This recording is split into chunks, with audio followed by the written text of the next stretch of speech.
hadirin hadirat yang dimuliakan oleh Allah Subhanahu wa taala.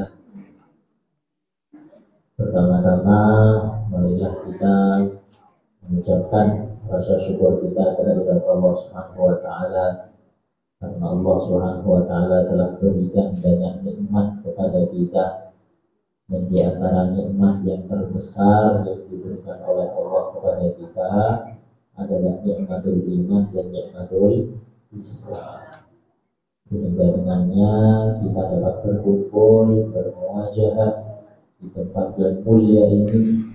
Semoga pertemuan kita pada malam hari ini diterima oleh Allah Subhanahu wa taala. Bapak Ibu hadirin hadirat yang dimuliakan oleh Allah Subhanahu wa taala, tak lupa salawat serta salam semoga tetap tercurahkan kepada junjungan kita Nabi besar Abu Muhammad sallallahu alaihi wasallam serta para keluarganya, para sahabatnya, dan juga para pengikutnya, dan kita berdoa kepada Allah Subhanahu wa taala semoga Allah Subhanahu wa taala jadikan kita sebagai umatnya yang Allah Subhanahu wa taala berikan melaluinya syafaat kelak yang kiamat. Amin Allahumma.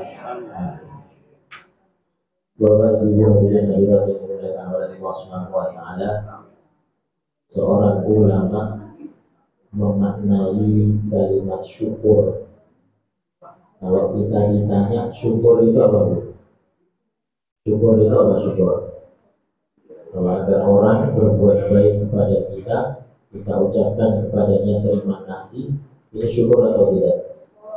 Syukur kepada manusia yang telah berbuat baik kepada kita. Ada seorang ulama kata, syukru sarfun ni'mati ila ta'ah, menggunakan kenikmatan Allah untuk ketaatan. Ini namanya syukur. Allah kasih kita mata, maka dengan mata ini bagaimana kita gunakan untuk ketaatan. Karena banyak orang-orang yang dikasih oleh Allah Subhanahu wa taala mata, tapi matanya tidak digunakan untuk kebaikan, justru keburukan. Maka orang yang menggunakan kenikmatan Allah untuk keburukan, ini maknanya dia belum mensyukuri nikmat Allah. Bapak Ibu hadirin hadirat yang dimuliakan oleh Allah Subhanahu wa taala, kira-kira sejak kita lahir sampai sekarang, nikmat yang Allah SWT berikan kepada kita itu bisa kita hitung atau tidak? Kalau boleh jujur, dari sejak awal kita lahir sampai sekarang, begitu banyak nikmat Allah yang kita terima, sudahkah kita mensyukurnya dengan sebetul-betulnya syukur? Belum, Masya Allah. Maka Bapak Ibu hadirin hadirat yang dimuliakan Allah SWT, ada seorang ulama di zaman tabi'in namanya Al-Imam Zainal Abidin. Siapa Bu? Al-Imam Zainal Abidin. Al-Imam Zainal Abidin ini dijuluki Sajjad. Sajjad itu adalah orang yang banyak sujudnya. Kalau kita ya banyak sujudnya apa tidak? Kalau menunduknya banyak sekarang zaman HP ya, sama lihat WA ya, nunduk lain. Ini saja betul-betul sujud kepada Allah Subhanahu wa taala. Beda-beda tipis ini Bu ya. Tinggal ditambah sedikit lagi langsung saja kita. Maka Bapak Ibu hadirin hadirat taala, Imam Zainal Abidin suatu ketika beliau ini bertafakur, ya Allah, nikmat Engkau ini banyak sekali yang diberikan kepada saya. Dengan mata saya dapat melihat, pendengaran dapat mendengar, kemudian harta, anak, istri, keluarga, semuanya. Sampai beliau itu gimana ini caranya untuk mensyukuri nikmatmu, bingung. Cara mensyukuri nikmat Allah yang sudah diberikan kepada dirinya itu bingung. Dan akhirnya ia beristihad, oh ya sudah, kalau begitu saya tak sholat 2 rakaat mensyukuri nikmatnya. Maka betul beliau tunaikan sholat. Imam Zainal Abidin tunaikan sholat Allahu Akbar. Selesai daripada salam, assalamualaikum warahmatullahi wabarakatuh. Dia bertafakur lagi, ya Allah, ini rakaat ini yang telah saya laksanakan. Ini kalau bukan karena bantuan dari Engkau, kekuatan dari Engkau, maka ini juga tidak dapat aku laksanakan. Dan ini perlu saya syukuri. Maka kalau kita dalam adzan ini disunahkan untuk menjawab muadzin. Ketika kita adzan mendengarkan muadzin sedang mengumandangkan adzan, Allahu Akbar, Allahu Akbar, jawabannya apa? Allahu Akbar. Asyhadu an la ilaha illallah, jawabannya asyhadu an la ilaha. Asyhadu anna Muhammadar Rasulullah, jawabnya asyhadu anna. Hayya 'alas shalah, jawabannya la haula wala quwwata illa billah. Ketika diajak ayo kemari sholat, jawabannya langsung tidak ada daya, tidak ada upaya, tidak ada kekuatan kecuali kekuatan dari siapa? Dari Allah Subhanahu wa ta'ala. Maka saya melaksanakan 2 rakaat ini kalau tanpa daripada kekuatan Engkau ya Allah, maka saya tidak akan melaksanakan 2 rakaat ini. Kalau gitu saya tak mensyukuri 2 rakaat sholat ini. Maka beliau bersyukuri sholat 2 rakaat tadi dengan sholat 2 rakaat yang lain. Sholat lagi, Allahu Akbar, Assalamualaikum warahmatullahi wabarakatuh. Tafakur lagi, ya Allah, nikmat sekali ini. 4 rakaat bisa saya laksanakan. Ini kalau bukan karena Engkau, bukan karena kekuatan dari Engkau, saya tidak akan bisa laksanakan 4 rakaat ini. Maka saya akan mensyukuri 4 rakaat ini dengan 2 rakaat lagi. Maka beliau berdiri lagi, takbir lagi, Allahu Akbar, sampai Assalamualaikum warahmatullahi wabarakatuh. Berpikiran yang sama, 8 ditambah lagi 10, sampai 10 rakaat, tambah lagi 12, sampai tidak terasa bahwa Bapak Ibu yang mulia Allah SWT dikatakan dalam riwayat beliau rakaat sholatnya mencapai 1000 rakaat. Gimana tuh 1000 rakaat? Kita tarawih aja nyarinya yang 8 rakaat. Kalau ada imam yang agak panjang dikit, sholat isya panjang dikit, besoknya ditegur, besok kalau imami jangan yang panjang-panjang. Kalau bisa kulhu sama kul a'udzu bil falaq. Iya maksudnya. Bapak Ibu yang dimuliakan oleh Allah Subhanahu wa taala, Imam Zainul Abidin beliau sholat sampai 1000 rakaat. Lah kok enggak terasa? Kita aja 2 rakaat terasa. Panjangnya itu terasa. Tapi Imam Zainul Abidin beliau tidak terasa. Tuh, kok sudah 1000 rakaat tidak terasa. Bahkan di zaman sahabat radhiyallahu anhum, Bapak Ibu yang dimuliakan oleh Allah Subhanahu wa taala, ada seorang sahabat namanya Sayyidina Utsman radhiyallahu anhu. Beliau ini ketika itu ingin sholat witir 1 rakaat sholat. Nah, ketika laksanakan Allahu Akbar, baca dari alif lam mim. Kalau tadi kita surat-surat pilihan ya, dalam Qur'anul Hajjat kita baca surat-surat pilihan. Ini Sayyidina Utsman radhiyallahu anhu baca dari alif lam mim surat Al-Baqarah sampai surat An-Nas, Qul a'udzu binnas dalam 1 malam. Baca berapa? 30 juz. 1 malam, Bu. Sayyidina Utsman radhiyallahu anhu. Maka Bapak Ibu yang dimuliakan oleh Allah Subhanahu wa taala, apa rahasianya? Kenapa mereka begitu kuat dalam mengamalkan agama? Sedangkan kita baru buka, apalagi kalau di rumah ya, baru buka mushaf, baru Fatihah sudah ngantuk mungkin. Ada anaknya datang, ada gangguan ini itu dan lain sebagainya. Apa rahasianya? Apa resepnya? Para ulama kita mengatakan bahwasanya resepnya itu dari hati. Maka Nabi Shallallahu Alaihi Wasallam sabdakan, ala inna fil jasadi la mudghah. Di dalam hati ini ya, di dalam jasad ini terdapat mudghah, segumpal daging. Tidak saluhat salihu amali. Kalau dia ini baik, maka seluruh amal yang dikeluarkan oleh tubuhnya menjadi baik. Tapi kalau segumpal daging ini buruk, maka seluruh yang dikeluarkan oleh anggota badannya juga akan buruk. Bapak Ibu yang dimuliakan oleh Allah SWT, saya beri permisalan Orang itu kalau melaksanakan dengan cinta, orang itu kalau melaksanakan dengan suka, apapun rintangannya pasti tidak akan terasa. Bahwa bapak ini biasanya ada yang suka bola, ada yang suka bola. Biasanya bapak kalau nonton bola itu sampai tengah malam, jam 2, jam setengah 3. Nah, saking cintanya ibu-ibu yang dimuliakan oleh Allah SWT, bapak ini tanpa ada alarm sendiri.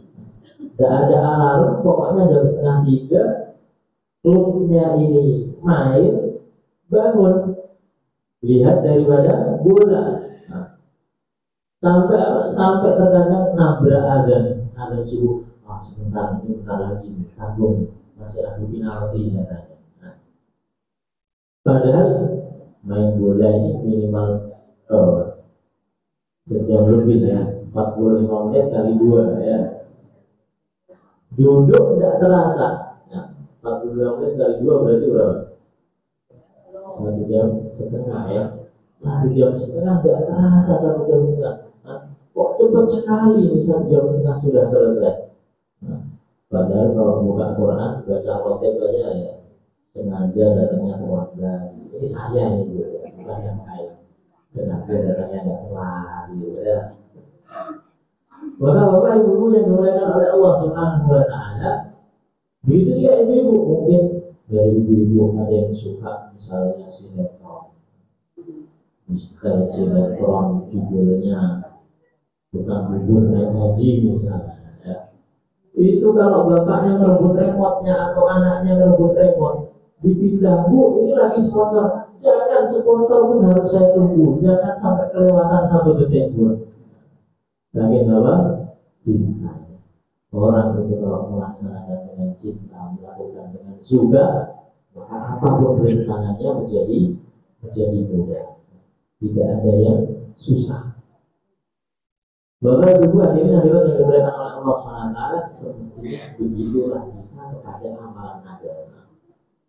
Bahkan orang yang fanatik sekali, orang yang fanatik betul-betul dengan sebuah event, ya, konser misalnya, ataupun bola, ada piala dunia misalnya, itu dimanapun negara dikejar, meskipun harus bayar visa, di sana harus bayar hotel, harus bayar tiket pertandingan, harus bayar tiket pesawat, berapapun yang ia keluarkan, jutaan yang ia keluarkan, rasanya itu ringan. Kenapa? Karena apa?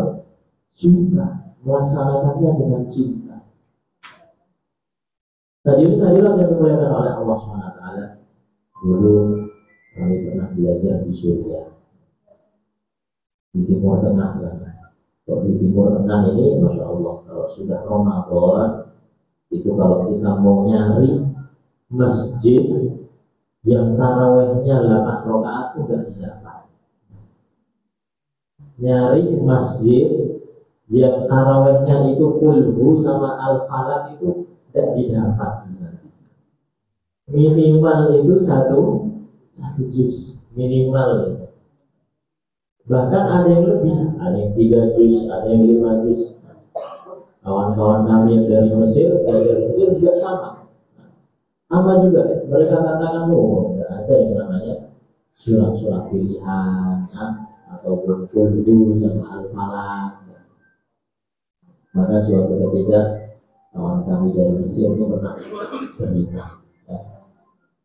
Suatu ketika kawannya ini sedang safar, ya, sedang jalan. Kebetulan sudah isya.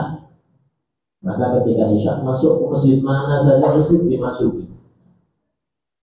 Sholat di situ, selesai sholat isya lanjut sholat tarawih. Begitu sholat tarawih, ternyata sholat di masjid tersebut satu malamnya 5 juz. Wah, ini 5 juz yang lama sekali. 5 juz. Tapi subhanallah, dia perhatikan di sampingnya ini ada seorang kakek yang kalau selesai salam, assalamualaikum warahmatullahi wabarakatuh, imamnya berdiri, dia ikut berdiri langsung.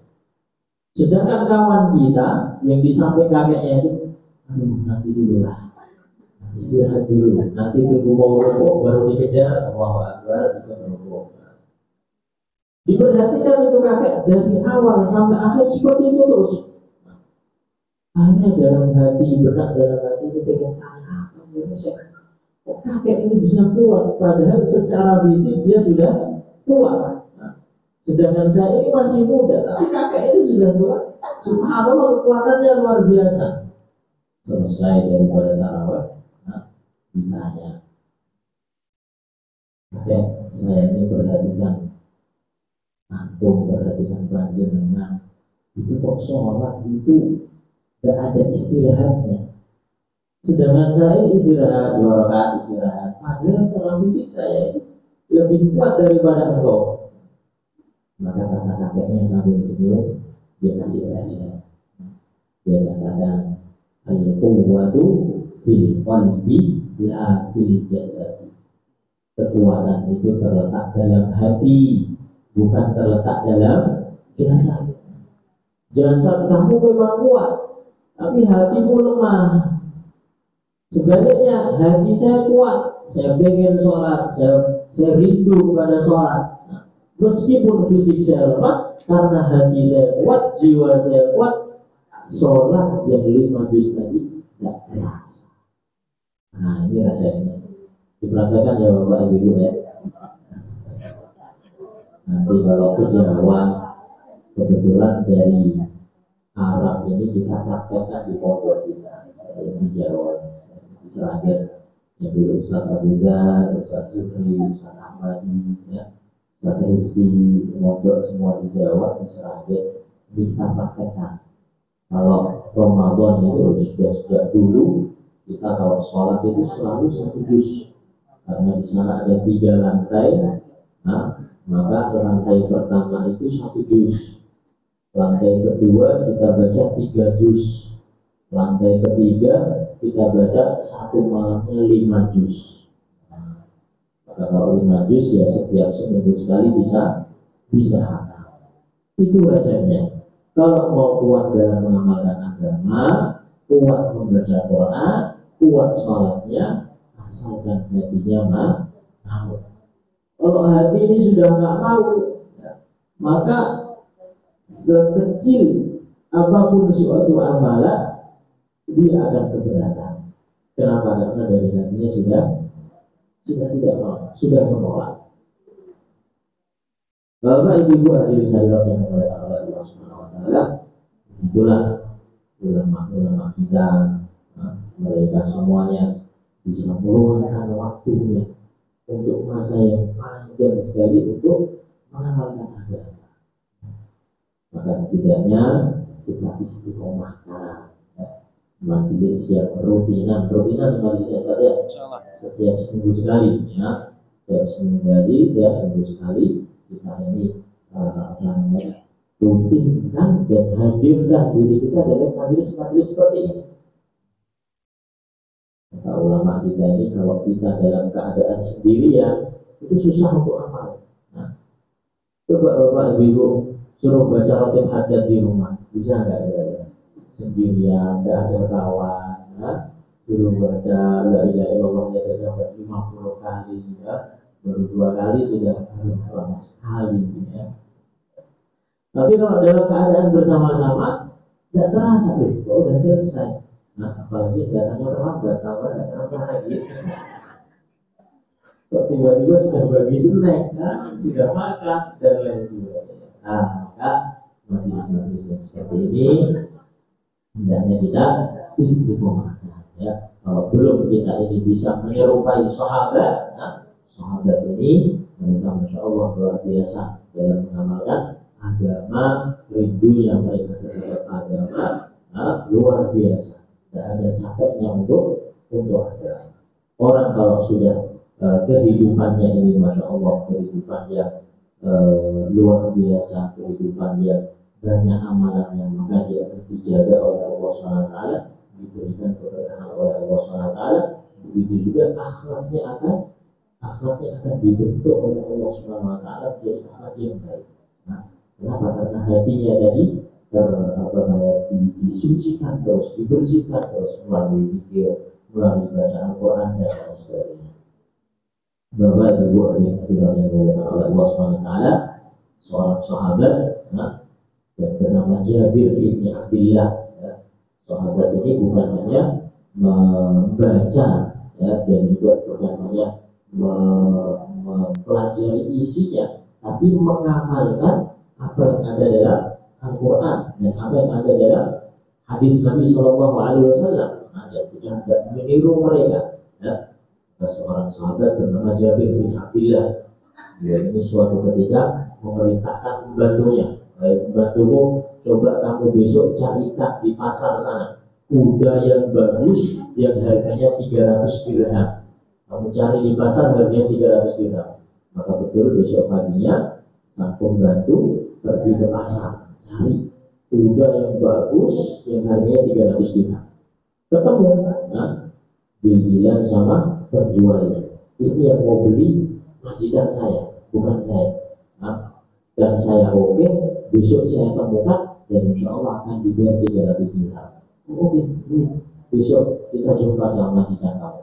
Maka besok harinya bahwa ibu yang dimuliakan oleh Allah SWT datang Sayyidina Jabir bin Abdullah, seorang sahabat Nabi SAW, kepada penjual kuda tadi. Ditengok ini kuda, tanya sama penjualnya, berapa ini kamu hargai? Ini 300 dirham. Oh, 300 dirham. Saya cek dulu ya, dicek semua badannya dan lain sebagainya. Dia katakan, Jabir bin Abdullah, ini gak layak untuk dihargai 300 dirham. Nah, berapa kata penjual? Ini layak dihargai 400 dirham. Loh, malah naik. Saya jual 300 dirham, kamu jual 400, kamu mau beli 400 dirham. Iya, ini kalau dijual di luar sana, ini jadi 400 dirham, bukan 300 dirham. Oh ya sudah, kalau kamu mau beli 400 dirham silakan, saya jualnya 300. Maka ditengok lagi, subhanallah, kakinya, oh ini punya kekuatan yang luar biasa. Ini enggak lagi 400 dirham. Kalau itu saya naikkan lagi menjadi 500 dirham. Oh, makin senang penjualnya. Saya jual itu menjadi 300. Kamu tawar menjadi 500 dirham. Tambah naik lagi. Maka ditengok lagi. Oh, enggak layak 500 dirham. Ini layak 600 dirham, kata Jabir bin Abdullah. Oh, tambah kaget lagi. Kalau kita ini Bapak Ibu yang melewat Allah, harga 300 dirham ya, kalau ibu-ibu kalau bisa 150 dirham ya. Bukan malah naik tapi malah turun ya. Kalau bisa 100 dulu lah. Barangkali nanti dipanggil dari 200 gitu ya. Ini enggak, Jabir bin Abdullah dinaikkan. Kalau mau beli motor ya, beli motor second, itu yang dicari kekurangannya. Ya, ini kurang ini, stroke ya, tahu stroke Pak ya? Stroke-nya kurang satu ini, wah ini 100.000 kurangi ya. Padahal stroke satu nggak sampai 100.000 ya. Kalau Jabir bin Abdullah dilihat daripada kelebihannya, bukan kekurangannya. Sampai akhirnya sepakat jadi 800 dirham. Kemudian deal, dikasihkan uangnya kepada penjualnya, ini 800 dirham buat kamu ya, dan ini kuda saya beli. Kemudian penjualnya ini heran, sebentar, kamu jangan pergi dulu. Kamu itu, saya ini jual 300 dirham, kok kamu mau membeli 800 dirham? Ada apa dengan kamu? Maka beliau mengatakan, wahai penjual, saya ini sudah janji sama Rasulullah Shallallahu Alaihi Wasallam untuk selalu berkata jujur. Maka saya jujur kepada kamu. Ini kalau di luar sana, ataupun nanti kalau sudah saya pakai, ini 800 dirham pun masih laku. Maka saya jujur kepadamu bahwa saya kuda ini pantas untuk dihargai 800 dirham. Ini sahabat Jabir bin Abdullah. Kalau kita sebaliknya, tapi ya setidaknya dengan kisah ini kita bisa belajar bagaimana kita berlaku adil, kita jujur ya. Biasanya kalau penjual ini malah ditutupi aibnya ya. Nah, dan ini tidak boleh dalam syariat Islam, tidak boleh ditutupi aibnya, ya ngakunya masih bagus padahal sudah jelek, ya ngakunya masih bagus padahal sudah ada yang rusak dan lain sebagainya, tidak diperbolehkan. Maka Bapak Ibu ada yang diperbolehkan oleh Allah Subhanahu Wa Taala. Tadi adalah resep daripada para sahabat, ya kalau kita mau kuat dalam mengamalkan agama, kuat dalam baca Quran, kuat dalam sholatnya, yang pertama harus diperbaiki adalah hati. Kalau hati kita senang, ya hati suka, ya seperti anak kecil kalau sudah main game, bapak ibu kalau sudah main game itu masya Allah kayak di alam lain. Nah, dicubit itu tidak terasa. Saking apa? Saking enaknya dalam main game. Nah, dia masuk betul-betul di dalam dunia tersebut. Nah, karena apa? Karena hatinya sudah terpaut dengan game tersebut. Maka dengan hati kita ini kita bersihkan melalui zikir, melalui baca Quran.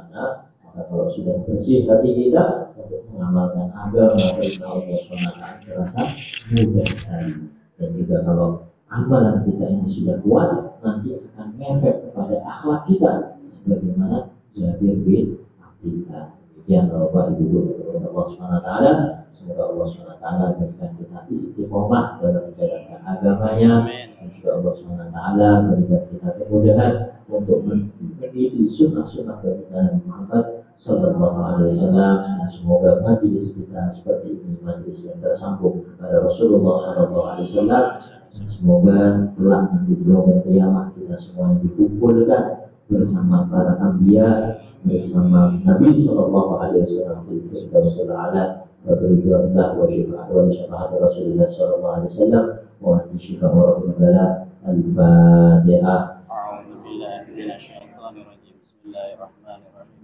الحمد لله رب العالمين الرحمن الرحيم مالك يوم الدين إياك نعبد وإياك نستعين أعوذ بالله من الشيطان الرجيم بسم الله الرحمن الرحيم الحمد لله رب العالمين حمدا على متشكرين حمد يوافي حمدك المزيد ويوفنا بحمدك محمد الجلال والجلال وعروش الله ربنا تقبل منا إنك أنت السميع العليم وتب علينا مولانا إنك أنت التواب الرحيم ربنا هب لنا من أزواجنا وذرياتنا قرة أعين واجعلنا للمتقين إماما ربنا اغفر لنا ولوالدينا ولمشايخنا ولمن علمنا ولأصحاب الحقوق علينا ولجميع المسلمين والمسلمات والمؤمنين والمؤمنات الأحياء منهم إنك سميع قريب مجيب الدعوات يا قاضي الحاجة اللهم اشف مرضى المسلمين وارحم موتانا وموتى المسلمين ربنا آتنا من لدنك رحمة وهيئ لنا من أمرنا رشدا ربنا آتنا في الدنيا حسنة وفي الآخرة حسنة وقنا عذاب النار وصلى الله تعالى على سيدنا محمد النبي وعلى آله وسلم سبحان ربك رب العزة عما يصفون وسلام على المرسلين والحمد لله رب العالمين. Kemudian saya sampaikan Assalamualaikum warahmatullahi wabarakatuh. Waalaikumsalam warahmatullahi wabarakatuh. Alhamdulillahirabbil alamin.